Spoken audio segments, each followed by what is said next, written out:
Arrest చేయిస్తారా మంగ్లీని? 100% arrest చేయిస్తా.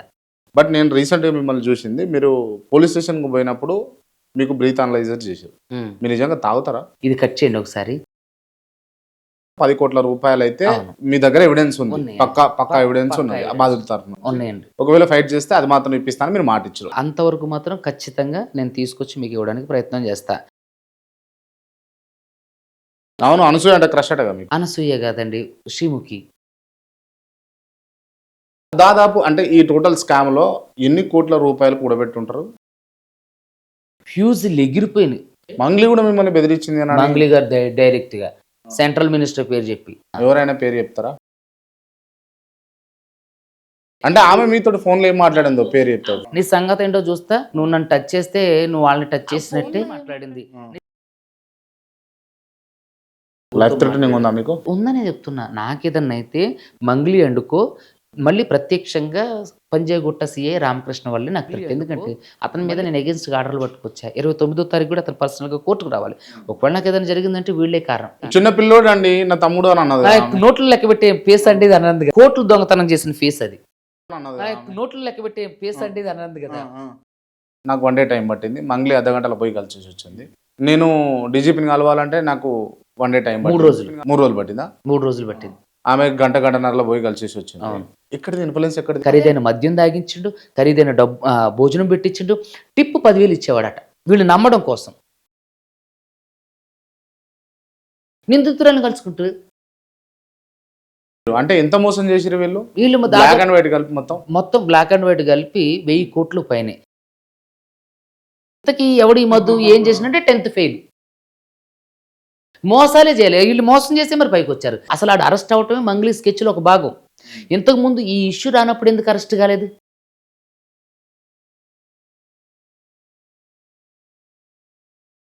అంటే మీ proper ఎంక్వైరీలో అసలు ఏంది మంగ్లీ అంటే ఒక టోటల్ పిక్చరైజేషన్ ఏంది? నా ప్రాపర్ ఎంక్వైరీలో మంగ్లీ ఒక మాఫియానే నడిపిస్తున్నది. నా ఓ నయం గ్యాంగ్ కూడా ఉన్నది అని విన్నా. నన్ను ఇరికించుకోవడానికి రాదు కదా. నమస్తే, వెల్కమ్ టు కేఆర్ టీవీ. నేను మీ క్రాంతి. ఇవాళ మనతో ఉన్నటువంటి స్పెషల్ గెస్ట్ అడ్వకేట్ సుబ్బారావు గారు ఉన్నారు. గత కొన్ని రోజుల నుంచి చూస్తా ఉన్నాం, మంగ్లీ దాదాపుగా 150 కోట్ల నుంచి 1300 కోట్ల వరకు స్కామ్ చేశారు. ఆ స్కామ్లో ముఖ్య పాత్ర పోషించింది మంగ్లీ అని చెప్పేసి అడ్వకేట్ సుబ్బారావు గారు బాధితుల తరపు నుంచి తన వాయిస్ వినిపిస్తా ఉంది. సో ఇవాళ మన ముందున్నారు. ముందుగా వెల్కమ్ చేద్దాం. నమస్తే అడ్వకేట్ గారు, బాగున్నారా? చాలా బాగున్నాను. యా, ఏంది కేసు ఎటు తీసుకుపోతున్నారు? ఎటు తీసుకుపోవాల్సి వస్తుంది?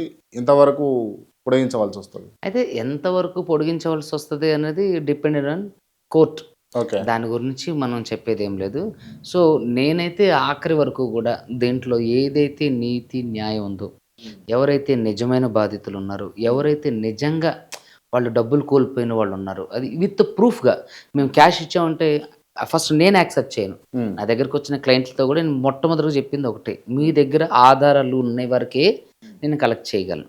నేను క్యాష్ ఇచ్చా సార్, నేను సంచులు పెట్టుకొచ్చి ఇచ్చేసారంటే అది కుదరదు, అలా నా వల్ల కాదు కూడా అని కూడా చెప్పాను. మీకు నచ్చితే రండి అని కూడా చెప్పాను. సో ఎవరి దగ్గర ఎంత ఆధారాలు అయితే డబ్బులు ఇచ్చినవి ఉన్నాయో అంతవరకు మాత్రం ఖచ్చితంగా నేను తీసుకొచ్చి మీకు ఇవ్వడానికి ప్రయత్నం చేస్తా. అది ఏదైనా కానివ్వండి. సో అని చెప్పి వాళ్ళకి చెప్పడం జరిగింది. వాళ్ళ దగ్గర ఉన్న ఆధారాలు చూడడం జరిగింది. నా దగ్గరకు వచ్చిన క్లయింట్లది అయితే మాత్రం దాదాపు 10 కోట్లు. 10 కోట్లు 10 కోట్లు 10 కోట్లు ఆన్లైన్ ఆన్లైన్ ట్రాన్సాక్షన్స్ వైట్. వాళ్ళు నేను అడిగా, ఇప్పుడు ఒక ఎన్ఐ యాక్ట్ వేస్తాం, మనం దాంట్లో ఒక 10 లక్షలు ఒకరికి అప్పు ఇచ్చామనంటే అసలు ఈ 10 లక్షలు నీకెక్కడ అని చెప్పి మనం కోర్టులో ప్రూవ్ చేసుకున్నాకే మనం కోర్టు కేసు వేసుకుంటాం. అలాగే మీరు ఇప్పుడు 80 లక్షలు ఇచ్చినను ఒక వ్యక్తి ఉండు, నువ్వు 80 లక్షలు ఇచ్చినావు అంటే నమ్మను. నువ్వు ఐటీ కట్టి ఉండాలి దానికి, లేదంటే నువ్వు అది ఎక్కడన్నా అప్పన్న తీసుకోవచ్చు ఉండాలి, లేదంటే నువ్వు ఏదైనా అమ్మైనా ఉండాలంటే తను ఇంటి లోన్ తీసుకుంటూ తర్వాత భూమి అమ్మిండు, తర్వాత బంగారం పెట్టిండు, ఆ డాక్యుమెంట్ కూడా అటాచ్ చేసి ఉన్నాయి. సో అన్ని ప్రాపర్గా ఉన్నాయే. 9.5 నుంచి 10 కోట్లు. వాళ్ళు పాపం అదనంగా పైన 10 లక్షలు ఇచ్చిన వాళ్ళు, 5 లక్షలు ఇచ్చిన వాళ్ళు అవి అయితే దాదాపుగా 70 లక్షలు ఏమో 80 లక్షలు అయ్యే ఉన్నాయి. సో నేనేమన్నానంటే నేనైతే ఇవి మాత్రమే ఫైట్ చేయగలను, ఎందుకంటే వీటికి మాత్రమే ఆధారాలు ఉన్నాయి, వీటిని మాత్రమే మనం బ్యాకప్ తీసుకురాగలం. బ్లాక్లో ఇచ్చిన వాళ్ళు ఎంతమంది ఉండొచ్చు? బ్లాక్‌లో అంటే బై హ్యాండ్ ఇచ్చిన అందరూ కూడా బై హ్యాండ్ కొంతమంది ఇప్పుడు చిట్టి పాటలు ఉంటాయండి మన ఊర్లలో. 5,00,000 చిట్టి పాటలని, 2,00,000 చిట్టి పాటలని. సో, ఆడవాళ్ళు ఏం చేస్తారంటే తమ తమ భర్తలకు తెలియకోకుండా కొంచెం అక్కడ దాచుకున్నవి, ఇక్కడ దాచుకున్నయి, సరుకులలో మిగిలినవి, లేదంటే వీళ్ళు ఏదన్నా తల్లిదండ్రులు ఇచ్చినవి, లేదంటే వీళ్ళు వాళ్ళ ఆయన ఇచ్చినవి ఇవన్నీ దాచుకుంటూ ఏం చేస్తారంటే నెల నెల చిట్టీలు కట్టుకుంటుంటారు. 5,000 చిట్టి అంటే రూ. 1,00,000. అట్లా ఒక 5,000 చిట్టి కట్టుకున్న డబ్బులు, తర్వాత భర్తలకు తెలియకోకుండా బంగారం తాకట్టు పెట్టి ఎందుకంటే ఇప్పుడు పెద్దది కంపెనీ చాలామంది పెట్టుబడులు పెడుతున్నారు. దీంట్లో డబ్బులొస్తాయి బాగా. సో, అని వాళ్ళంతటకు వాళ్ళకి సొంత నిర్ణయం తీసుకొని భర్తలకు తెలియకుండా గోల్డ్ తాకట్టు పెట్టిన వాళ్ళు. ఇట్లా చాలామంది తీసుకొచ్చి ఆళ్ళు ప్రాపర్‌గా అంటే వాళ్ళకి తెలీదు. ఇప్పుడు పావర్టీలో ఉన్నవాళ్ళు, తర్వాత దిగువ మధ్య తరగతి కుటుంబంలో ఉన్నటువంటి ఆడవాళ్ళు ఏం చేస్తారంటే అన్ని విషయాల్లో కూడా పర్ఫెక్ట్‌గా ఆలోచించలేరు. ఇప్పుడు ఒక చదువుకున్న ఒక నిష్ఠాగరిష్ఠుడు ఆలోచించిన విధానమును, ఒక సాధారణ గృహిణి ఆలోచించే విధానం కంప్లీట్ డిఫరెంట్ ఉంటది. ఎందుకంటే వీళ్ళు బేస్డ్ ఆన్ ఏదైతే మనం ఓరల్ స్టేట్మెంట్ ఇస్తామో దాన్ని నమ్ముతారు. ఇప్పుడు ప్రాక్టికల్ నాలెడ్జ్ ఉండదు. ప్రాక్టికల్ నాలెడ్జ్ ఉండదు. ఇప్పుడు మీరు నేనైతే ప్రాక్టికల్‌గా ఆలోచిస్తాం. బై హ్యాండ్ ఇవ్వాల్సొస్తే దానికి క్యాష్ రిసిప్ట్ తీసుకుంటాం. కానీ వీళ్ళకి క్యాష్ రిసిప్ట్ ఇస్తారు, తీసుకోవాలనేది కూడా తెలీదు. సో, అట్లా అందరూ పోతురు, మేము మనం కూడా పోతాం పోతున్నాం. అని పోయిరు. అని సో దాదాపు మీరు చెప్పే విధానం ప్రకారం 10 కోట్ల రూపాయలు అయితే మీ దగ్గర ఎవిడెన్స్ ఉంది, ఉన్నాయి. పక్కా ఎవిడెన్స్ ఉన్నది ఆ బాధితుల తరఫున. ఉన్నాయండి. ఒకవేళ ఫైట్ చేస్తే అది మాత్రం ఇప్పిస్తాను మీరు మాట ఇచ్చారు. ఓకే, ఇంతవరకు ఓకే. బట్ నేను రీసెంట్గా మిమ్మల్ని చూసింది, మీరు పోలీస్ స్టేషన్కి పోయినప్పుడు మీకు బ్రీత్ అనలైజర్ చేశారు. మీరు నిజంగా తాగుతారా? ఏమండి నేను అసలు తాగనండి. ఎప్పుడంటే నేను ఈ బ్రీత్ అనలైజర్ చేయడానికి రీజన్ వేరే ఉంది. ఎప్పుడైతే ఇప్పుడు మంగ్లీ గారు ఉన్నారు. మంగ్లీ గారు అంతకుముందు నాతో మాట్లాడిన విధానం, ఆ తర్వాత మాట్లాడిన విధానం కంప్లీట్ డిఫరెంట్. ఆ తర్వాత ఈ కేసుని బాధితుల్ని ఆవిడ కౌంటర్ చేసిందన్నట్టు. అసలు నాకు పలానా వ్యక్తి అంటే ఎవరో తెలీదు. సో, ఆ రోజు కంప్లీట్‌గా ఏంటి అనంటే ఈ ఎవరైతే ఈ సిపి సజ్జనర్ గారి దగ్గరికి ఈవిడెళ్ళిన తర్వాత ఒక కౌంటర్ ఏదైతే చేసిందో దానికి నేను అంటే రిప్లై ఇవ్వాలి. ఎందుకంటే ప్రజలందరూ కూడా అసలేంటి జరిగింది తెలియాలి. సో, అసలు మా మధ్య ఏం జరిగింది? పూజారి నాగేశ్వరరావు గారి ఆఫీస్‌లో ఏం జరిగింది? ఆవిడని నేను ఎలా కాంటాక్ట్ చేశాను? ఆవిడ నాతో ఏం మాట్లాడింది? నాకెంత ఆఫర్ చేసింది? ఇవన్నీ కూడా నేను విత్ ఎవిడెన్స్‌తో సహా, విత్ ప్రూఫ్స్‌తో సహా, అక్కడ ఉన్న ఐ విట్‌నెస్‌తో సహా చెప్పేశా. చెప్పిన తర్వాత ఈవిడ ఆరోపణలు చేయడం స్టార్ట్ చేసిందంటూ. ఆయన నన్ను 10 లక్షలు అడిగిండని చెప్పి, పలానా వాళ్ళంటే క్రష్ అని చెప్పి, నేనేదో ప్రముఖ షోకి వెళ్ళాలని చెప్పేసి, ఇదంతా అతను ఫేమస్. అవును, అనసూయ అంటే క్రష్ అట కదా మీకు? అనసూయ కాదండి, శ్రీముఖి. శ్రీముఖి అనసూయ? ఆవిడ చెప్పిందే శ్రీముఖి. ఓకే, ఆవిడ చెప్పిన పేరు శ్రీముఖి. పాపం మీరు క్లారిటీతోనే ఉన్నారు, మీరు శ్రీముఖి అంటున్నారు. లేదు ఆవిడ మీరు అనసూయ అని చెప్పేసి మీరు నన్ను అంటే ట్రాక్ తప్పిస్తున్నారేమో అని చెప్పి నేను మీకు చెప్తున్నా. ఆవిడ అన్న పేరు శ్రీముఖి. నేను ఎప్పుడు శ్రీముఖిని వాస్తవానికి ఆమెతో ఇప్పుడు నాకు పలానా వాళ్ళ క్రష్ అని కానీ, లేదంటే నేను పలానా షోకి వెళ్తానని కానీ ఇది అప్రస్తుతం.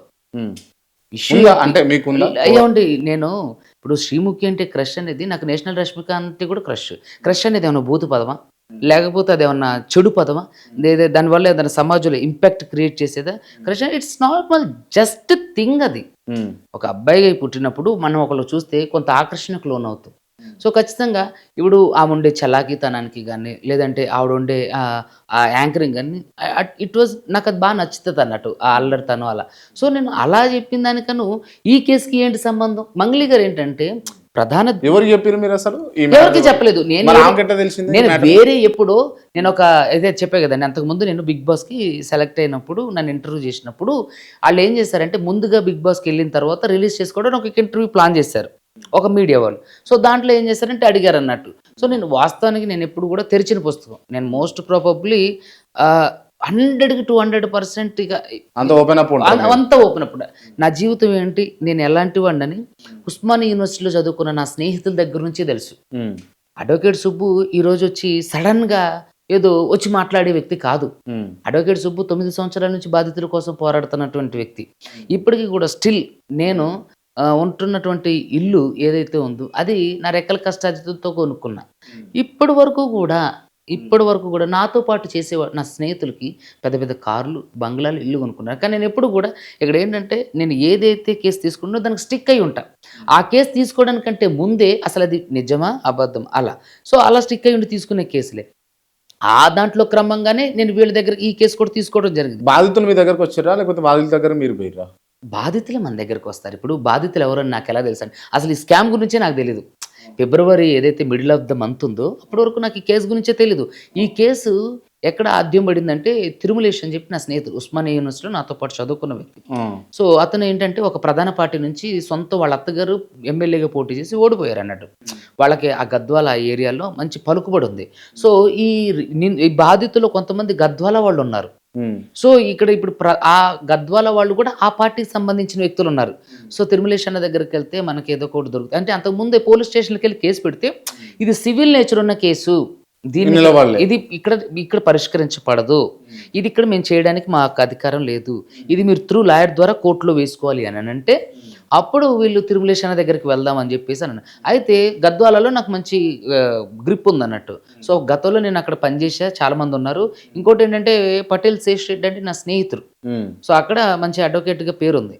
సో అతను అక్కడే ఉంటాడు. నేను కూడా రెగ్యులర్గా అక్కడ చాలా కేసులు చేసి నేను విన్ అయ్యా. నాది 95% విన్నింగ్స్ అక్కడ నా రికార్డ్ ఉంటుంది.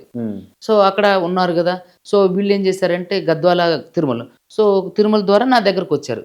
తిరుమల ద్వారా నా దగ్గరకు వచ్చినప్పుడు నేను జస్ట్ ఏదో నార్మల్గా ఒకళ్ళిద్దరు వచ్చి కలుస్తారేమోలే అనుకుంటే వాళ్ళు టవేరాలు కట్టుకొని వచ్చారు 40 మంది. ఓకే, టవేరాలు కట్టుకుని వచ్చి ఏదో 2-3 వస్తారని ఆఫీస్కి రమ్మంటే అక్కడ ఒక పెద్ద పంచాయతీ అవుతున్నట్టు గొడవ అనుకుంటూ నేను వెళ్ళా. చూస్తే చాలా మంది జనం ఉన్నారు.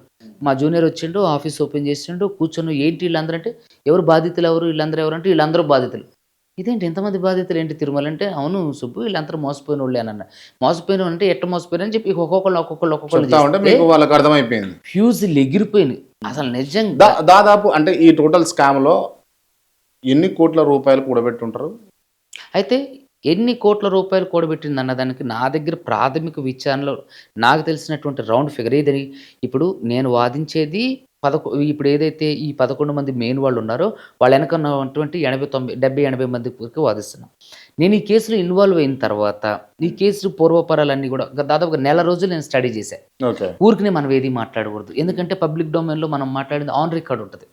ఏది మాట్లాడినా సరే చిన్న తప్పు దొరికినా సరే మనం దాన్ని అంటే జీవితంలో భర్తీ చేసుకోలేము. దాని నుంచి ఏదైనా లీగల్ కాన్సిక్వెన్స్ వచ్చినా సరే మనం దాని నుంచి తప్పించుకోలేము. సో కాబట్టి మనం పబ్లిక్ డొమైన్లో ఉన్నప్పుడు చాలా ఆచితూచి చాలా జాగ్రత్తగా మాట్లాడాలి అని నేను చాలా స్టడీ చేస్తే ప్రతి ఒక్కరు చెప్పే మాట ఏంటి, సింగర్ మంగ్లీ సింగర్. అరే సింగర్ మంగ్లీ ఎవర్రా, ఎందుకు వచ్చింది దీంట్లో అంటే, సార్ వాళ్ళ తమ్ముడే సార్ మాతో పాటు తిరిగి పెట్టుబడి పెట్టమని. వాళ్ళ తమ్ముడు అంటే శివ వాళ్ళ తమ్ముడు పెట్టుబడి పెట్టమంటే మీకు ఎట్లా నమ్మారంటే మంగ్లీ మాతో మాట్లాడింది సార్ అని ఒక 8 మంది చెప్పారు. మీతో ఎక్కడ మాట్లాడిందంటే మేమే వాళ్ళ అపార్ట్మెంట్కి వెళ్ళాం సార్ కోకాపేటలో. ఆ 2 రోజులు తాగి తిన్నాం, మాకు మధు అక్కడే షెల్టర్ ఇచ్చిండు, మాతో ఆవిడ కలిసింది. ఈ రమావత్తు మధు వాళ్ళ చెల్లిని చేసుకోబోతుండో ఆ చెల్లి కూడా మాకు అక్కడ కలిసింది. ఈ రమావత్తు మధుకు తల్లి లేదు, చనిపోయింది. అమ్మ తల్లి లేని పిల్లోడు కొంచెం జాగ్రత్తగా చూసుకుంటే అయ్యా మేము చూసుకుంటాం సార్, మేమంతా బాగుంటాం సార్ అని చెప్పేసి వెళ్ళి నవ్వుకున్నారు. ఇవన్నీ చెప్పారు. మంగ్లీ అన్నది అట్లా మంగ్లీ వాళ్ళ చెల్లి. సో మంగ్లీ కూడా కలిసింది, మంగ్లీతో కూడా మాట్లాడారు. సో ఆవిడ బయట సెల్ఫీ అడిగితే ఇప్పుడు నేను ఎవరికి సెల్ఫీ ఇవ్వను, దయచేసి సెల్ఫీలు ఎవరు అడగొద్దు అని చెప్పిందంట. అంటే ఇట్లాంటిదో ఇంకా ఆ రీజన్స్ ఏమున్నాయో మనకు తెలీదు. అడిగిందంట. అడిగిన తర్వాత 2 రోజులు అక్కడే తాగి తిని ఉండి అక్కడ నుంచి వీళ్ళు బయటకు వచ్చారు, ఆవిడని కలిశారు, మాట్లాడారు. రమావత్ మధుని కలిశారు. అక్కడ రమావత్ మధువే తీసుకెళ్ళిండు. సింగర్ మంగ్లీల తమ్ముడు ఈ గోకులనందన ఇన్ఫ్రా ఇండియా ప్రైవేట్ లిమిటెడ్ అనే ఒక కంపెనీ స్టార్ట్ చేశారు. ఆ కంపెనీకి మనోడు వచ్చిండు, గెస్ట్గా వచ్చిండు. ఆవిడ మంగ్లీ ఏమని చెప్తున్నా, మేము గెస్ట్గా పంపించాం. మరి గెస్ట్గా పంపించినటువంటి మీ తమ్ముడు ప్రధాన నిందితుడు రమావత్ మధుతో ఎందుకు నెల ట్రావెల్ చేయాలి, ఎందుకు బాధితులతో? ఇప్పుడు గెస్ట్ ఒక నిమిషం గెస్ట్గా వచ్చినటువంటి రమావత్ ఇప్పుడు ఎవడైతే శివ చౌహాన్ ఉండో, మరి శివకి బాధితులు ఎట్లా పరిచయం అవుతారు, బాధితులతో ఎట్లా ట్రావెల్ చేస్తారు? బాధితులు మంగ్లీ వాళ్ళ ఇంటికి వచ్చారు, కోకాపేటకి వచ్చారు అన్నది మీకు దగ్గర ఎవిడెన్స్ ఉంది. ఈ వీడియోలు రిలీజ్ చేశా, మీకు కూడా ఇస్తా. వీళ్ళు వెళ్ళి తీసింది రమావత్ మధు అక్కడ భోజనం చేసేది, ఆ ఇల్లంతా ఫోటోలు వీడియోలు తీసింది ఉంది. ఉందా? వీళ్ళది టైం లైన్ ఉంటుందా? అంటే గూగుల్ మ్యాప్స్ లో వస్తుంది కదా? వస్తుంది. ఆ రోజు ఎందుకంటే వాళ్ళు అందరి కూడా స్మార్ట్ ఫోన్లే. ఇప్పుడు నార్మల్ గా డబ్బా ఫోన్ అంటే మనం తీసుకోలేము, కానీ ఇప్పుడు స్మార్ట్ ఫోన్ లో తీయగలుగుతాం. నేను అది కూడా చూసా. మీకులాగే నేను మీ గూగుల్ మ్యాప్స్ ఇప్పుడు ఏ రోజు ఎక్కడ ట్రావెల్ అయింది మన దగ్గర అంతా హిస్టరీ తీసి చూపించానంటే వాళ్ళందరూ మళ్ళీ ఎంతమంది వెళ్ళారని చెప్పేసి కూడా నేను అందరూ చూస్తే అట్ ద టైమ్ ఆఫ్ ఆ టైంకి గూగుల్ మ్యాప్స్ వాళ్ళు అక్కడ ఉన్నారు. సో నేను అన్ని చెక్. ఎంతసేపు ఉన్నారు అక్కడ వాళ్ళు? 2 రోజులు ఉన్నారు. 2 days ఉన్నారు. అంటే తినడం ఎందుకంటే ఇతను ఏంటంటే అంత పెద్దగా ఉంటుందా వాళ్ళ ఇల్లు? వాళ్ళ ఇల్లు చాలా పెద్ద. వాసవి ట్రెండ్స్ లో 15th floor లో ఉంటుంది. చాలా స్పేషియస్ గా ఉంటుంది, చాలా స్పేషియస్గా ఎంతో 4,000 5,000 ఎసెప్ట్ ఉంటుందా? మోస్ట్ ప్రాబబ్లీ మనకు అది తెలీదు. సో స్పేషియస్గా ఉంటుంది, 3 ట్రిపుల్ బెడ్రూమ్. సో అక్కడికి వెళ్ళారు, తాగారు, తిన్నారు. ఎందుకు అక్కడికి తీసుకెళ్లారు మిమ్మల్ని అంటే, సార్ ఇక్కడ పలానా ఆవిడే ఉంది అని మేము అడిగాం, ఎవరున్నారు ఏంటి, మంగళి గారితో మాకు ఒకసారి మాట్లాడించనంటే తీసుకెళ్ళి మరి చూపించి మాట్లాడించిండు. వాళ్ళ ఇంట్లోనే 2 రోజులు ఖరీదైన హోటల్స్కి తిప్పిండు, ఖరీదైన మద్యం తాగించిండు, ఖరీదైన భోజనం పెట్టించిండు. టిప్పు 10,000 ఇచ్చేవాడట వీళ్ళు నమ్మడం కోసం. టిప్పు ఇట్లా 10,000 ఇట్లా వేసేవాడంట. ఎవరైతే బ్యారర్ వచ్చి మనకి వడ్డిస్తాడో అతనికి వాడి పంట పండిపోయింది మంచిగా ఇచ్చారు. వీళ్ళు చూసి అమ్మా నిజంగానే మధు ఇంత గొప్ప, 10th ఫెయిల్. మరి ఇంతకీ ఎవడు ఈ మధు ఏం చేసిందంటే 10th ఫెయిల్. 10th ఫెయిల్ నమ్మి మీరు డబ్బులు ఎట్ట పెట్టారు? అవును సార్, కంపెనీ స్టార్ట్ చేసిండు సార్. వీడేం చేసేవాడు, అంతకుముందు శుభక్షేత్ర అనే ఒక కంపెనీ పెట్టి దాంట్లో కోట్ల రూపాయలు ఫ్రాడ్ చేసి ఆ కట్టలన్నీ కూడా సంచులు కుక్కుంటూ వచ్చి లెక్క పెట్టే వీడియోలు తీసి వీళ్ళకి ఇచ్చేవాడట. కానీ మీరు ఎంత చెప్తారు కదా, రమావత్ మధు అనేట ఆయన మంగ్లీకి అసలు దీనికి సంబంధమే లేదని ఒక వీడియో కూడా చేసినట్టుగా. నేను అదే అంటానండి. ఇప్పుడు వీళ్ళంతా కలిసి గూడుగుటానిగా చేసినప్పుడు ఏది ఈ రమావత్ మధు, ఏది భరత్ చౌహాను, శైలజ చౌహాను, శివ, మంగ్లీ. ఏది శివ అంటే మంగ్లీ వాళ్ళ తమ్ముడు. వీళ్ళందరూ గూడుగుటానిగా చేసినప్పుడు ఎందుకు వీడు ఒప్పుకుంటాడు? అసలు ఆడు అరెస్ట్ అవటమే మంగ్లీ స్కెచ్లో ఒక భాగం. ఇంతకుముందు ఈ ఇష్యూ రానప్పుడు ఎందుకు అరెస్ట్ కాలేదు? ఆడి మీద చాలా కేసులు ఉన్నాయి, 67 ఎఫ్ఐఆర్లు ఉన్నాయి. తర్వాత మేము పెట్టించిన చాలా ఎఫ్ఐఆర్లు అయినాయి, మంగ్లీతో పాటుగా వాళ్ళందరి మీద ఎఫ్ఐఆర్లు అయినాయి. మరి అంతకుముందు ఎందుకు అరెస్ట్ కాలేదు? అంతకుముందు అజ్ఞాతంలో ఎలా ఉండు? వీడిని ఎవరు దాచారు అని అంటే, నాయకొట్టి మత్స్యేంద్ర అని చెప్పి పటాన్ చెరువులో ఉంటాడు. వీడు అంతకుముందు బాధితుడు. తర్వాత ఆ డబ్బులు ఆడికి ఇచ్చేసిన తర్వాత ఈ నాయకొట్టి మత్స్యేంద్ర వీడిని దాచిండని చెప్పేసి బాధితులందరూ చెప్తున్నారు. ఈ నాయకొట్టి మత్స్యేంద్ర ఈ ఇష్యూ బయటకు తీసుకొచ్చాక నన్ను బెదిరించాడు. ఆ మెసేజెస్ ఉన్నాయి, నన్ను బెదిరించాడు. నువ్వు జాగ్రత్తగా తెలుసుకొని నువ్వు ఎవరు దేంట్లో ఉన్నారో చెప్పు, ఇందులో మంగ్లీకి సంబంధం లేదు అని. నువ్వెవడు అని అన్నా. నేను బాధితుడు. మరి బాధితుడు అయితే మంగ్లీకి దీంట్లో సంబంధం లేదని నీకెట్లా తెలుసు అని అన్నాను. నువ్వెవరితో మాట్లాడుతున్నావు నీకు తెలుసా? నువ్వేం మాట్లాడుతున్నావు నాకు తెలుసు. నువ్వెవరి దగ్గర ఎంత పుచ్చుకొని మాట్లాడుతున్నావు తెలుసు. నువ్వు అడ్వకేట్కి ఫోన్ చేసి మాట్లాడి బెదిరించేంత స్థాయికి వచ్చిన వారా నువ్వు? నీ సంగతి చూసుకున్నట్టు ఫోన్ పెట్టేసిండు. ఫోన్ పెట్టేసి ఆడు పెట్టిన మెసేజ్లు డిలీట్ చేసిండు, వల్గర్గా పెట్టిన మెసేజ్లు. కానీ నేను స్క్రీన్ షాట్ తీసుకున్నాను. ఇక్కడ ఏం చెప్తున్నానంటే, మంగ్లీ కూడా మిమ్మల్ని బెదిరించింది. మంగ్లీ గారు డైరెక్ట్ గా సెంట్రల్ మినిస్టర్ పేరు చెప్పి, ఎవరైనా పేరు చెప్తారా? బయట తెలుసు, నేను నా నోటితో చెప్పడానికి అంటే ఆమె మీతో ఫోన్ లో ఏం మాట్లాడిందో పేరు. ఆ ఫోన్ లో ఏం మాట్లాడిందంటే ఇదే మాట్లాడింది, నీ సంగతి ఏంటో చూస్తా, నువ్వు నన్ను టచ్ చేస్తే నువ్వు వాళ్ళని టచ్ చేసినట్టే అన్నది. ఎందుకంటే ఇప్పుడు వాళ్ళంటే మినిస్టర్ యూనియన్ మినిస్టర్ పేరు చెప్పింది, బీజేపీకి సంబంధించి చెప్పింది. చెప్పినప్పుడు నువ్వు మినిస్టర్ కదా, నువ్వు ప్రైమ్ మినిస్టర్తో చెప్పినా నువ్వు నన్ను ఏం చేయలేవు. నువ్వు అంటే నువ్వు తప్పు చేసి ఇంత బెదిరింపులకు పాల్పడుతున్నావు. డబ్బులు ఆఫర్ చేసినాక చేయకముందుగా మీకు డబ్బులు ఆఫర్ చేశాక తీసుకోకపోతే సామ వేద దాన దండోపాయం. ఈ పిల్లకి వీటి గురించి బాగా అవపోసన పట్టినట్టుంది, చాలా వంట పట్టించుకుని మాట్లాడింది మీతో. అసలు ఆడెవడో నాకు తెలియదు అంది. ఈ రమావత్ మధు ఎవడో నాకు తెలీదు, ఆ శైలజ చౌహాన్ ఎవడో నాకు తెలీదు, అసలు వీళ్ళు ఎవరో నాకు తెలుసు. లేదు నేనే ఈ ఇష్యూ నా దగ్గరకు వచ్చినప్పుడు నెల తర్వాత ప్రెస్ మీట్కి వెళ్ళడానికంటే ముందు అసలు ఇప్పుడు ఒకళ్ళ వాదన వినడం కంటే ఆమె వాదన వింటే మనకి ఇంకా క్లారిటీ వస్తుంది. ఇప్పుడు వాది ప్రతివాది మాటలు విన్న తర్వాతే మనం దేన్నైనా ముందుకు తీసుకెళ్లాలని. నేను కాల్ చేయలేదు. నేను మ్యూజిక్ డైరెక్టర్ కార్తిక్ కొడగండ్ల గారికి ఆ అమ్మాయి పరిచయం. ఇట్లా కార్తిక్ కొడగండ్ల గారు వాళ్ళందరూ ఉండంగి, కార్తిక్ కొడగండ్ల గారు ఇట్లా మంగ్లీ ఇట్లా చెప్పి వాళ్ళ తమ్ముడు వీళ్ళు మంగ్లీ గారు కూడా ఉన్నారని చెప్పేసి బాధితులు వచ్చారు నా టేబుల్. ఆయన ఇంటర్వ్యూలో కూడా ఇదే చెప్పిండు. సో ఇట్లా వచ్చారు, ఒకసారి ఆమెతో మాట్లాడించండి. అసలు ఏమైనా తెలిస్తే మనం ఏదైనా ఆర్బిట్రేషన్ చేసి, ఇప్పుడు కోర్టు సంవత్సరాలు అంటే వీళ్ళు తిరిగే పరిస్థితిలో లేరు. ఆర్బిట్రేషన్ చేసి ఇప్పుడు రూపాయి కట్టినోడుకు 30, రూపాయి కట్టినోడుకు ఇప్పుడు 50 పైసలు కట్టిండు, ఒక 40 పైసలు ఇస్తే ఫస్ట్ వాళ్ళకి ఒక ఆర్థిక ఆసరా ఉంటుంది. అందరూ దాంట్లో మీకు తెలుసో లేదో, మీకు చెప్పలేదు ఈ విషయం. అక్కడ రాయలసీమ ప్రాంతంలో వాళ్ళు పాపం చెప్పులు లేకుండా వచ్చారండి. చెప్పులు లేవు బాధితులు, వాళ్ళు కడు పేదలు. ఒక అమ్మాయి అయితే కర్ణాటక నుంచి వచ్చింది, ఆవిడకైతే ఛార్జీ డబ్బులు లేకపోతే నేను ఇచ్చే ఛార్జీ డబ్బులు. కడు పేదలు నిజంగా వాళ్ళకి ఎంత మనసు, అట్లా వాళ్ళకి మనసు ఎలా చేసిన. నేను కూడా మాట్లాడినా, అంటే ఆ పేదోళ్ళే కదా ఆమె ఇంత పెద్ద చేసి. అయితే నేను చూసేది. అయితే వెళ్ళిన తర్వాత ఆవిడ ఫస్ట్ అంటే బుజ్జగించింది, ఆడెవడో నాకు తెలియదు అంది. తర్వాత ఆడితో ఫోన్లో కలిపింది. రమావత్ వాళ్ళ తమ్ముడిని తీసుకుంది లైన్లో. వాడు కూడా ఆడు సుబ్బు అంటే ఎవడో, ఆడు అడ్వకేట్ అయితే ఏంటి, ఆడెవడో నీకెందుకు అట్లా అంటున్నా.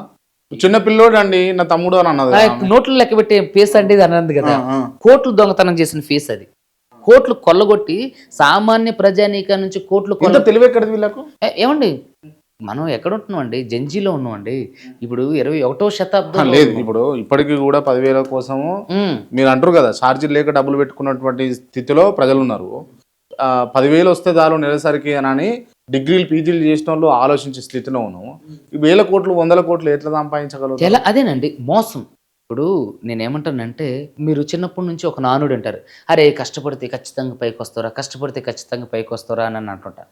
మరి 365 రోజులు రెక్కలు ముక్కలు చేసుకొని పొలంలో వంగి నాట్లేసి, అదే చెప్తున్నాను, పొలంలో నాట్లేసి కుప్పనూర్చి ఒడ్లు తీసుకొచ్చి ఇంటికి 365 రోజులు కూలి చేసేవాడు ఈరోజు బిల్ గేట్స్ అవ్వాలి.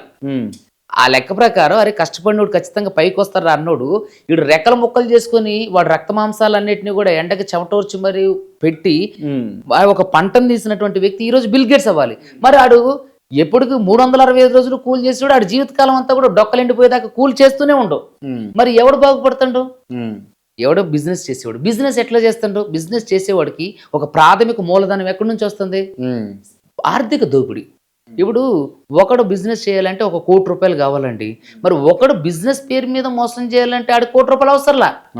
ఆడికి కావాల్సిన ప్రధానమైనటువంటి వనరు ఏంటి? మాయ మాటలు. ఆడు ఒక మసిబూసి మారేడు, ఒక హిప్నటిజం లాగా ఒక మసిబూసి మారేడుకాయ మాటలు చెప్పడం, ఆ మెళుకు ఉండి ఆ నైపుణ్యం ఉండగలిగితే చాలు, అతను ఖచ్చితంగా ఆ గోల్ రీచ్ అవుతారు. సో ఇట్లా కష్టపడితే పైకి వస్తారు అన్నది అది అబద్ధం. మనం చిన్నప్పటి నుంచి మోసాలే చేయాలి. వీళ్ళు మోసం చేసి మరి పైకి వచ్చారు. ఇంతవరకు కూడా ప్రాథమికంగా చెప్తలేరు మీరు, అంటే ఎంత మోసం చేసిరు వీళ్ళు? బ్లాక్ అండ్ వైట్ కలిపి మొత్తం బ్లాక్ అండ్ వైట్ కలిపి 1000 కోట్లు పైనే. 1000 కోట్లు? 1000 కోట్లు అంటే మాటలు కాదు కదండి. 50 లక్షలన్న మాటలు కాదండి. నా 9 ఏళ్ల సర్వీసులో నేను టోకెన్ ఆఫ్ అమౌంట్ ఒక 20 లక్షలు ఇప్పటి వరకు చూడలే. నా 9 ఏళ్ల సర్వీస్ ఇప్పుడు 10వ సంవత్సరంలోకి వెళ్తా. టోకెన్ అమౌంట్ ని నేను 25 లక్షలు చూడలేదంటే చూడండి. మరి వాళ్ళు ఆ అబ్బాయికి తిప్పి కొడితే వాడికి ఆ శివ అనేటోడికి నాకు తెలిసి ఒక 27-26 సంవత్సరాలు కూడా ఉండవు. ఆడు వాళ్ళ డ్రైవరే చెప్తుండు, వీడు మొత్తం కట్లంతా ఈ రోజు వచ్చిన ఆడు లెక్కలన్నీ చేసి కట్లన్నీ వస్తే వీడు నైట్ 11-12 తర్వాత వచ్చి ఆడు ఆ కారులో వేసుకొని వెళ్ళిపోయాడట.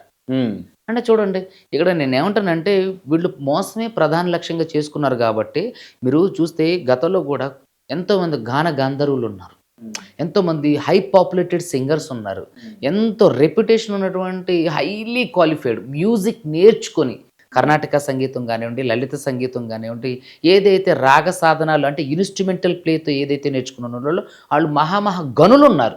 మరి ఎవరికి లేనటువంటి ఒక హోదా, ఒక డబ్బు, ఒక ఐశ్వర్యం, ఒక దర్పం, పొగరు, అహంకారం మరి ఈవిడికి మాత్రమే ఎలా వచ్చినాయి? మరి బాగా సింప్లిసిటీ ఉంటుంది మహిళ. చాలా సింప్లిసిటీ. ఆవిడ బయలుదేరిందంటే ముందు 5 ఫార్చునర్లు వెనక 5 ఫార్చునర్లు ఉంటే అది చాలా. మీకు వీడియోలు చూపిస్తా చూడండి. ఏదో ఒక రోజు ఒక ఈవెంట్కి పోతే ఒక అనుకుంటే అన్నిటికి ఉన్నట్టేనా? అంతే. మరి వీళ్ళు ఈఓడబ్ల్యూ వాళ్ళు, సిసిఎస్ వాళ్ళు సీజ్ చేసినటువంటి ఇన్నోవాలన్నీ ఎవరి అండి? ఫార్చునర్లు అన్నీ ఎవరివి? వోల్వో కారు దాదాపుగా ఆ వోల్వో కారు 2 కోట్ల దాకా ఉంటుంది సుమారుగా. 2 కోట్ల వోల్వో కారుని మెయింటైన్ చేయగలిగినటువంటి క్యాపబిలిటీ మంగ్లీ గారు ఇక్కడి. అంటే నేను యావరేజ్ గా ఆమె మాట్లాడితే, అంటే ఆమె గురించి మాట్లాడుకుంటే ఆమె మనకు తెలిసి ఆమె నెలసరి ఇన్కమ్ 10 లక్షలు వేసుకున్నాం. ఇప్పుడు 5-10 ఏళ్ళ నుంచి ఆమె కష్టపడ్డా కూడా 2-3 కోట్లు సంపాదిస్తుందని అనుకున్నాం కదా. సో ఇప్పుడు ఆమె మీరు అంటున్నట్టు ఈ వోల్వో కార్లు లేకపోతే ఫార్చునర్ ముందు 5, 4 ఇంకో 5 ఫార్చునర్లు మెయింటైన్ చేయాలంటే లేదన్నా కూడా ఆమె బ్యాంక్ అకౌంట్ బ్యాలెన్స్ ఆమెకు లేదన్నా 1 కోటి రూపాయల పైన ఉండాలి. అసెట్స్ ముచ్చట దేవుడు ఎరగండి. అయితే నేను అదే అంటున్నా, ఈవిడ వోల్వో కారు ఉంది, ఖరీదైన బంగాళాలు ఉంది. ఆమెదేనా? ఆమెనండి. అంటే ఆమె పేరు మీద రిజిస్టర్ అంటే ఆవిడ వేసుకొచ్చినప్పుడు ఆవిడ పేరు మీద రిజిస్టర్. ఇప్పుడు ఒకసారి అంటే నేను కూడా మీకున్న కారు తీసుకొని పోతాను, నాది కాదు కదా. నేను అదే చెప్పబోయా. ఇప్పుడు నేనున్నానండి క్రాంతి గారు, ఒక రోజు అంటే నేను పలానా బయటకు వెళ్ళాలండి, మీరు కొంచెం కారు ఇవ్వండి అంటే ఇస్తారు. లేదా ఒక వారం రోజులు ఇస్తారు. కంటిన్యూస్గా అదే కారు వేసుకొని తిరుగుతుంటే మీరు నాకు ఇస్తారా ఆ కార్ని? మరి కంటిన్యూస్గా అదే కారు మన బంధం బలంగా ఉంటే ఇస్తాం కదా, ఇయ్యలేము అట్లా కూడా. రోజు ఇస్తారా? అంటే మీ పనులన్నీ మానేసుకొని ఇక రోజు ఇచ్చేస్తారు. ఇప్పుడు నా దగ్గర 10 కార్లు ఉన్నాయి అనుకోండి, 10 కార్లు ఉంటే ఇస్తారు. అంటే ఆవిడ దగ్గర, అంటే ఎవరి దగ్గర ఈ కారు తీసుకొచ్చింది? మరి ఆ కారు తీసుకొచ్చినప్పుడు 10 కార్లు ఉన్నాయా? చెప్పండి, ఇప్పుడు 10 కార్లు ఉంటే మీరు నాకు ఒక కారు ఇవ్వడంలో అసలు సమస్య లేదు. ఎందుకంటే మా సుబ్బు గారే కాబట్టి ఆయన కోర్టుకి వెళ్ళి వస్తారు, ఏడకి వెళ్తారు, తీసుకొచ్చి మళ్ళీ ఏడే పెడతారు అనుకుంటాం. అంటే 10 కార్లు ఉన్నోడే ఇవ్వగలరు. ఎవరున్నారు మరి వెనకాల? నేను అదే నేను చెప్తాను. అంటే మీ ప్రాపర్ ఎంక్వైరీలో అసలు ఏంది మంగ్లీ అంటే ఒక టోటల్ పిక్చరైజేషన్ ఏంది? నా ప్రాపర్ ఎంక్వైరీలో మంగ్లీ ఒక మాఫియానే నడిపిస్తుందని, ఒక మాఫియానే నడిపిస్తుంది. ఓ నయం గ్యాంగ్ కూడా ఉన్నది అని విన్నా, నిజమే? లేదండి, నాకు అది తెలీదు, నన్ను ఇరికించుకోండి రాదు గారు. అయితే ఈవిడ ఏదైతే ఈ భరత్ చౌహాన్, శైలజ చౌహాన్, రమావత్ మధు, తమ్ముడు శివ వీళ్ళంతా ఫ్రేమ్ లోకి వస్తలేరు, ఎందుకు రాలేదు? వాళ్ళందరి మీద ఎఫ్ఐఆర్ లేని బయటకు వచ్చిరా వాళ్ళు? వాళ్ళందరూ పారిపోయారు. ఇప్పుడు అబ్స్కాండ్ మొత్తం అందరూ అబ్స్కాండ్. మంగ్లీ యథేచ్ఛగా తిరుగుతా ఉంది. లేదండి, సజ్జనర్ గారి దగ్గర పోయింది. మంగ్లీ 3 రోజులు అవుతుందంట అబ్స్కాండ్ అయ్యి. నాకు మీడియా మిత్రుల ద్వారా తెలిసింది ఢిల్లీలో ఉందని చెప్పి. ఆవిడ ఒక అమ్మాయి ఉన్నారు, ఢిల్లీలో ఎవరి దగ్గర అనేది మనకు తెలీదు. ఆవిడ ఉన్నారు కదా ఇప్పుడు ప్రధానంగా సంపత్ నాయక్తో పాటు ఒక చెల్లి వస్తుంది. ఆవిడ అంటే ఏదో సందర్భంలో ప్రత్యూష రాథోడే అన్నట్టుగా నాకు ఒక జర్నలిస్ట్ చెప్పిండు. సో ఆవిడ ఇక్కడ లేరు, ఉంటే ఖచ్చితంగా మీడియా ముందు ఈ 4-5 రోజుల నుంచి రావాలి. ఎందుకంటే నేను ఒక్కడనే అడగట్లా, సమాజంలో ఉన్నటువంటి ప్రతి సామాన్య పౌరుడు మీరు కూడా అడిగారు ఇవన్నీ ఎక్కడవి. ఆవిడ సమాధానం చెప్పడానికైనా రావాలి, లేదంటే కనీసం ఆవిడ ఉంటే ఒక వీడియో, ఒక పోస్ట్ అన్నా రిలీజ్ చేయాలి.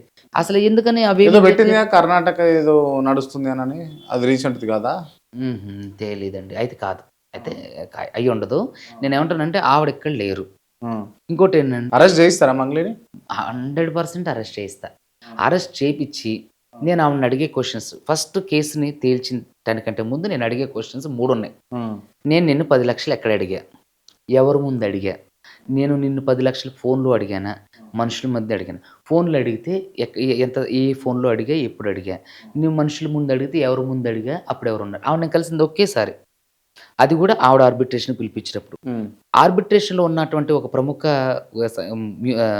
డైరెక్టర్ గారు ఇంటర్వ్యూ ఇచ్చారు, మ్యూజిక్ డైరెక్టర్ గారు ఇంటర్వ్యూ ఇచ్చారు.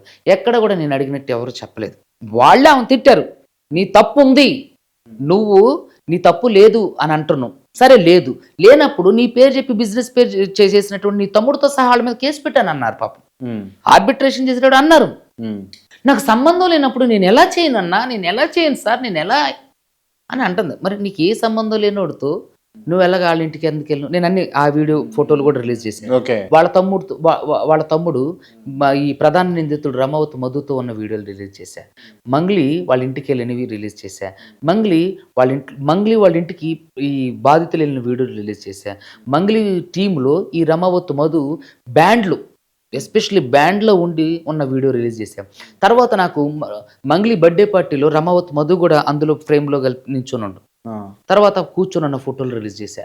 అంటే తర్వాత ఇవన్నీ రిలీజ్ చేసిన తర్వాత పంజగుట్టలో నేను పెట్టిన కేసుకి అటెండ్ అవడానికి వచ్చి, అవునండి మా బంజారా బిడ్డలు వస్తారు మా దగ్గరికి మాట్లాడతారు, అవును నేను అతను బంజారా బిడ్డని చేరదీశానంది.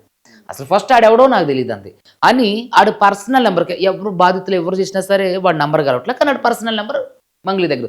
ఎలా ఉంది వాడి పర్సనల్ నెంబర్ నీ దగ్గర ఉంది, ఓకే సరే పక్క పెట్టండి. ఉన్నప్పుడు నీకు అడెవడో తెలియదు అన్నప్పుడు డైరెక్ట్ నన్ను కాన్ఫరెన్స్ కాల్లోకి ఎట్లా తీసుకెళ్ళి నువ్వు వెళ్ళి ముందు అర్జెంటుగా 6 గంటల కల్లా నువ్వు వెళ్ళి సార్ని కలిసి మాట్లాడరా అని నేను ఎందుకన్నా? నేను కలవలేదు ఆ రోజు. కలవపోయేసరికి తెల్లారే మన ఆ నాగేశ్వర గారు పూజారి గారు ఆఫీస్కి పిలిపించినప్పుడు కూడా నాతో ఫోన్ చేసి మాట్లాడించింది. కాన్ఫరెన్స్ నార్మల్గా ఆవిడ ఫోన్ చేసి ఆడికి లౌడ్ స్పీకర్ పెట్టి మాట్లాడించింది. ఆడెవడో నీకు సంబంధం, ఇద్దరు కలిసే ఉన్నారు మళ్ళీ. అప్పుడు వాడు ఎక్కడుంటే ఇవిడికి తెలుసు, వాడు అబ్స్కాండ్.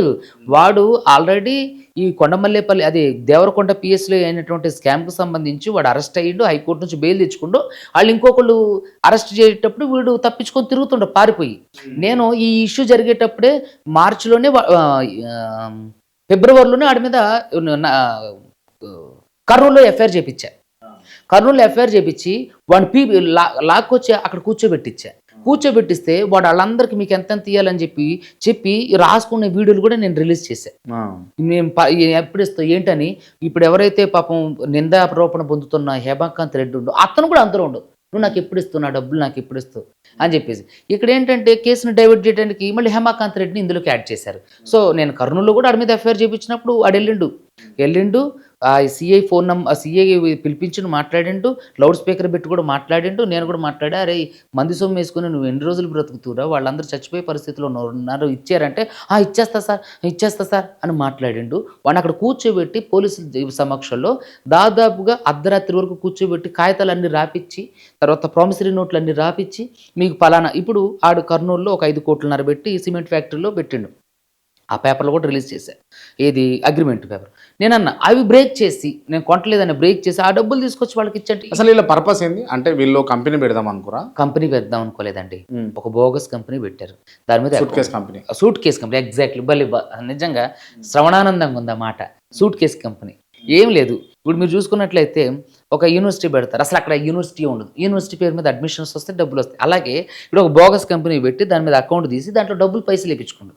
ఆ పైసలు వేయించుకుని ఇది మూలధనం, ఇది ఒకటి పబ్బు అని, ఒకటి సిమెంట్, అదే అక్కడికి వస్తుంది అని పెట్టిండు. ఆ కంపెనీ పెట్టిన మెయిన్ ఉద్దేశం ఏంటంటే మనం ఇంపోర్ట్ అండ్ ఎక్స్పోర్ట్ బిజినెస్ చేస్తున్నాం, తర్వాత మనం ట్రేడింగ్ చేస్తున్నాం, ట్రేడింగ్ బిజినెస్ పెడుతున్నాం, మనం గోల్డ్ మీద ఇన్వెస్ట్మెంట్ పెడుతున్నాం. అదేవిధంగా మనం ఎక్కడైతే వెంచర్స్ ఉన్నాయో రియల్ ఎస్టేట్ వెంచర్స్ పెడుతున్నాం. మీరు 5 లక్షల లోపు కంటే ఎక్కువ, 5 లక్షల కంటే ఎక్కువ కడితే మీకు ఏది 2 సెంట్ల భూమి ఇస్తాం. 10 లక్షల కంటే ఎక్కువ కడితే మిమ్మల్ని ట్రిప్పులు, ఫారెన్ ట్రిప్పులకి, గోవా ట్రిప్పులు. ఆల్రెడీ పాపం 5 లక్షలు కట్టిన వాళ్ళని గోవా ట్రిప్కు తీసుకెళ్ళి ఖరీదైన మద్యం తాగించి వాళ్ళని అసలు ఏంటంటే అరచేతిలో వైకుంఠం చూపించి వాళ్ళ చేతే మళ్ళీ 50 లక్షలు 60 లక్షలు కట్టించుకోండు. అక్కడ ఏంటంటే మనం మెస్మరైజ్ అంటే చేపను పట్టడానికి మనం ఏ విధంగా అయితే ఎరేస్తామో వీళ్ళందరినీ ఆర్థికంగా దోచుకోవడానికి వాడు పబ్బు అని, తర్వాత గోవా అని ట్రిప్పులు పెట్టి ఖరీదైనగా అంటే విలాసవంతమైన జీవితాన్ని వాళ్ళకి రుచి చూపించాడు. సో చూపించి బుట్టలో వేసుకున్నాం. సో అక్కడ నుంచి ఇంకా ఎక్కువ ఫస్ట్ తారీఖు ఇవ్వాల్సిన వడ్డీని 31 తెలుసా అంత క్లియర్ కట్గా అంటే ఇట్లా చేస్తున్నాము ఇదంతా. అంటే నాకు తెలిసి మంగ్లీ ఫస్ట్ ఇది స్కామ్ కాదేమో అని చెప్పేసి ఎంటర్ అయినట్టుంది. తర్వాత ఈ స్కామ్ అని తెలిసిన తర్వాత దీంట్లో సర్వైవ్ అయింది. That's it. ఫస్ట్ తెలవకుండా ఇసుమంతా కూడా జరగలే. వాళ్ళ తమ్ముడు నోట్ల కట్టలు తీసుకెళ్తానంటే ఎక్కడికి తీసుకెళ్ళి, తమ్ముడు కాదు కదా అని అన్నది కదా, అది కదండి, అది భరత్ చౌహాన్ వాళ్ళ ఇప్పుడు ఎవరైతే రమావత్ మధు ఉండో వాళ్ళ అక్క మొగుడు. సో అది మీడియాలో కొంతమంది అంటే అది ఇది అనుకుని నేమ్ తప్పుగా వేశారు. ఆ నేమ్ తప్పుగా వేసిన దాన్ని పట్టుకుంటుంది తప్ప నేను అడిగిన క్వశ్చన్స్కి దేనికి ఆన్సర్ చేయలే. ఇప్పుడు అన్ని నోట్ల కట్టలు అంటే మనం జనరల్గా మాట్లాడదాం, నోట్ల కట్టలతోటి వీడియో కనబడ్డది కదా, దాన్ని ప్రభుత్వం గవర్నమెంట్ సుమోటోగా తీసుకోదా? అది ఎప్పుడు బయటకు వచ్చింది? నేను బయటకు వచ్చి వేసిన తర్వాత అవి మీడియాలో రిలీజ్ అయిన తర్వాత ఇప్పటి వరకు కూడా సుమోటోగా తీసుకోవాలి. తీసుకోవాలి కదా, తీసుకోవాలి. అసలు దర్యాప్తు సంస్థలు ఏవి కూడా తీసుకోవాలి. అండ్ మీరు ఇంకొకటి ఏందని అన్నారు అంటే సజ్జనాన్ని కలవడానికి నాకు 1 డే టైం పట్టింది, మంగ్లీ అర్ధ గంటలో పోయి కలిసి వచ్చింది. నేను డీజీపీని కలవాలంటే నాకు 1 డే టైం, 3 రోజులు పట్టిందా? 3 రోజులు పట్టింది. ఆమె గంటన్నరలో పోయి కలిసి వచ్చింది.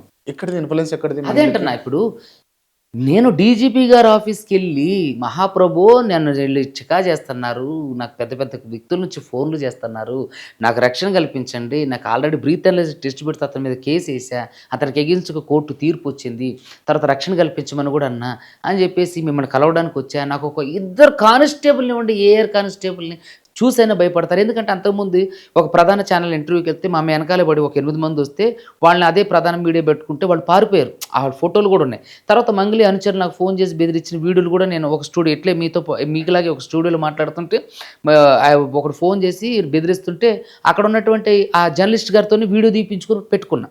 అది ఉంది.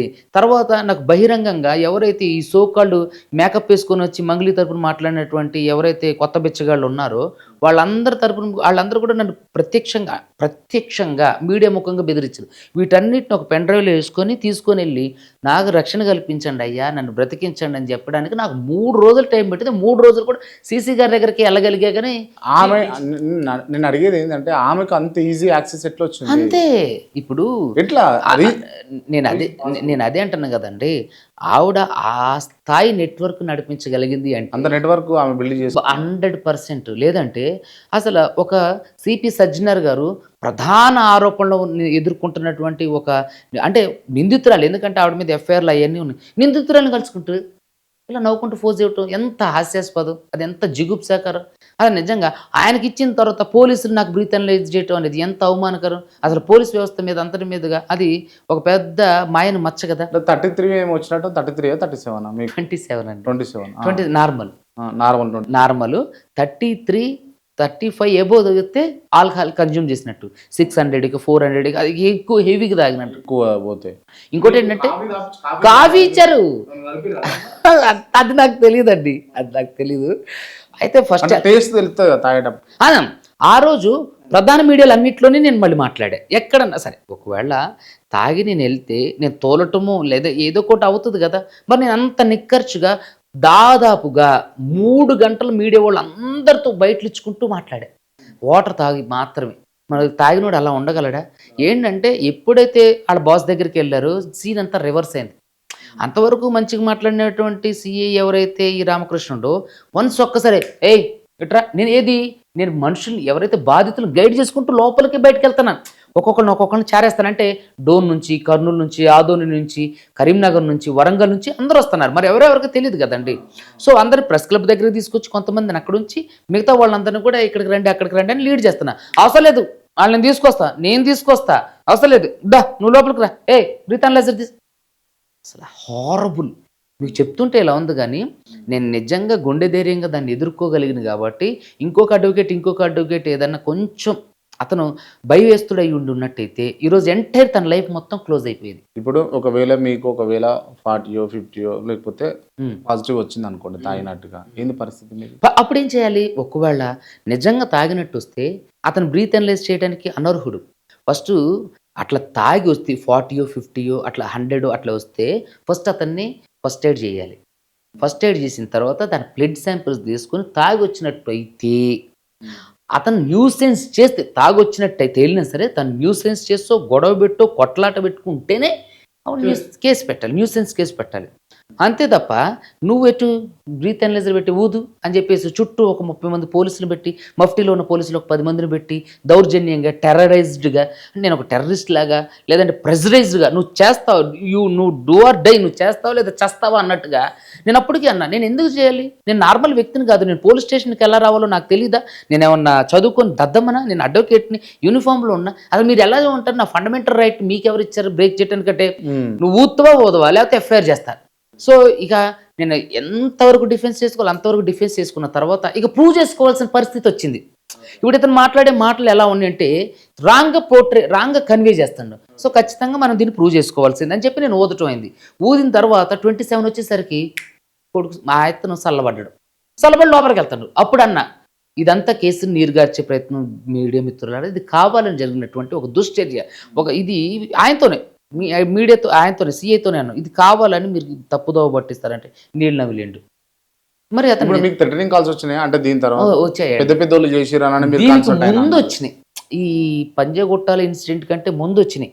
తర్వాత ఇప్పుడు మనం ఏ ఏరియాలో అయితే ఉన్నామో ఆ ఏరియాకి సంబంధించినటువంటి ఒక ఎమ్మెల్యే గారి తండ్రి, తర్వాత సెంట్రల్ మినిస్టర్ పేరు చెప్పి మంగ్లీ, తర్వాత ఎవరైతే మంగ్లీకి అనుకూలంగా మీడియాలో అంటే ప్రెస్ మీట్ పెట్టారో ఇది ఉస్మానీ విద్యార్థి నాయకులలో కొంతమంది వాళ్ళు మళ్ళీ నాకు ఫ్రెండ్స్, వాళ్ళతో నేను ఉస్మానీ యూనివర్సిటీలో కలిసి చదువుకున్నా, వాళ్ళే నన్ను బెదిరించడానికి ఫోన్ చేశారు, లిఫ్ట్ చేయలేదు.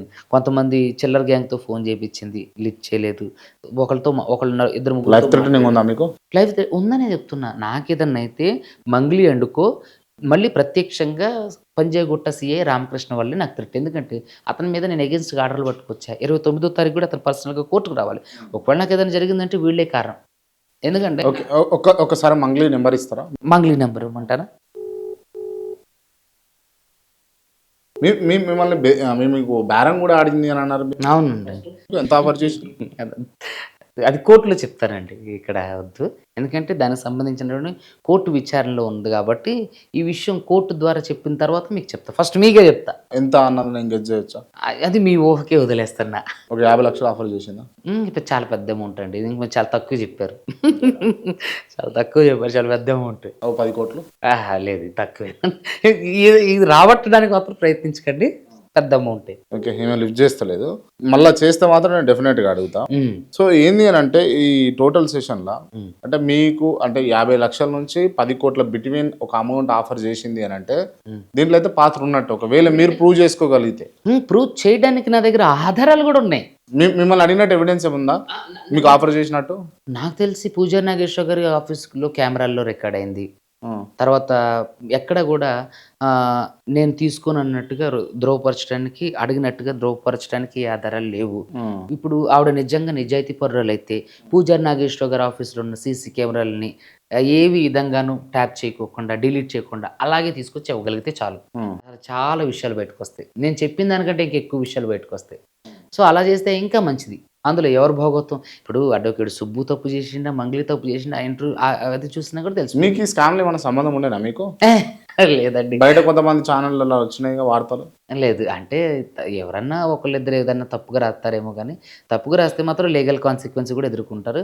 మనకి బాధితుల తరపునే మనకు పరిచయం తప్ప అసలు వీళ్ళ దగ్గర డబ్బులు తీసుకుంటారా మీరు? అంటే వకాలత్ తీసుకున్నందుకు అవి ఇప్పటి వరకు ఒక్క రూపాయి ఇవ్వలేదు. దీంట్లో ఏమైనా పర్సెంట్ అంటే వస్తే రికవరీ చేస్తే పర్సెంటేజ్ ఏమైనా మాట? పర్సంటేజ్ ఏం లేదు.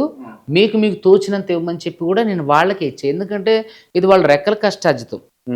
సో నేనేంటంటే డబ్బులు నాకు ప్రాముఖ్యం కాదు, ఎందుకంటే నేను డబ్బులకు పనిచేసేలే ఎప్పుడు కూడా. గత కేసుల్లో కూడా నా ఏఆర్ రికార్డులో కూడా నేను ఇప్పటికీ డబ్బులకు పనిచేయలేదు. Right, okay. ఒకవేళ బాధితులకు న్యాయం జరిగితే వాళ్ళ డబ్బు వాళ్ళు పొందగలుగుతారా? వాళ్ళకి డబ్బు 100% నేను ప్రయత్నం చేస్తా. నేను ఎంతవరకు వెళ్ళాలి, ఇప్పుడు అమ్ముడు పోతాడా మళ్ళీ అడ్వకేట్ సుబ్బు? ఏమన్నా ప్రాణం పోయిన అమ్ముడు కూడా, ఎందుకంటే నా రక్తంలో లేదు. నా తల్లిదండ్రులు నాకు నేర్పించిన విలువలు అవి కావు. ఇప్పటికీ కూడా మేము ఒక సాధారణమైన ఒక చిన్న ఇంట్లో ఉంటాం, చాలా సంతోషంగా ఉంటాం, ధైర్యంగా ఉంటాం, నిజాయితీగా ఉంటాం. అడ్వకేట్ సుబ్బు గురించి మీరు ఎక్కడ ఎంక్వైరీ చేసుకున్నా సరే, ఒక చిన్న నెగిటివ్ రిమార్క్ వచ్చినా సరే, నేను ఈ ప్రొఫెషన్ వదిలేస్తా. Right, okay. Thank you so much అండి.